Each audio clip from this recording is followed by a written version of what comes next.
নমস্কাৰ বন্ধুসকল, আজি ভিডিঅ'লৈ স্বাগতম। বন্ধুসকল, আপোনালোকে কেতিয়াবা খোৱা বস্তু কিনিলে এই পেকেটত এনেকুৱা ধৰণৰ ৰঙা আৰু সেউজীয়া চিন থাকে। এই সেউজীয়া ৰঙা চিনটো কি বুজায়? আপুনি চাওক বন্ধুসকল, চিপছৰ পেকেট কিনক বা খোৱা বস্তু যিকোনো বস্তু কিনক, এই খোৱা বস্তু কিনিলে এই সেউজীয়া আৰু ৰঙা চিনটো দেখায় আজিকালি।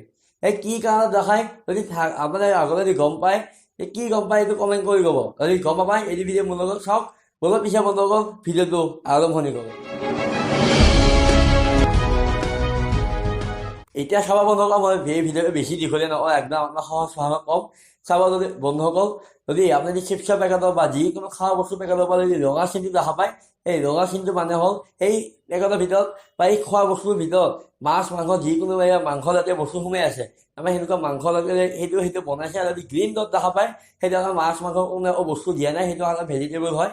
সেয়ে বন্ধুসকল, ৰঙা চিনটো হ'ল মানে মাছ মাংস থাকে। যদি আপোনাৰ গ্ৰীণ চিন দেখা পাইছে, গ্ৰীণ চিনটো আপোনাৰ অকল মাছ মাংস কোনো একো নাই, সেইটো ভেজিটেবল। আমাৰ কোনো মাছ মাংস কোনো সেনেকুৱা প্ৰয়োগ কৰা নাই। আৰু এনেকুৱা ভিডিঅ' ৰেগুলাৰ পাই থাকিব। মোৰ চেনেলটো লাইক কৰিব, ছাবস্ক্ৰাইব কৰিব, বেলকা দবাই দিব। এনেকুৱা যেনেকৈ আপোনাৰ যিমানখিনি বৰণ দি আহিছে সেনেকুৱা বৰণ দি থাকিব। সেয়ে বন্ধুসকল, এই ভিডিঅ'লৈ নমস্কাৰ। আৰু অন্য ভিডিঅ' পাবৰ কাৰণে মোৰ চেনেলটো লাইক কৰিব, ছাবস্ক্ৰাইব কৰিব, বেলকা দবাই দিব।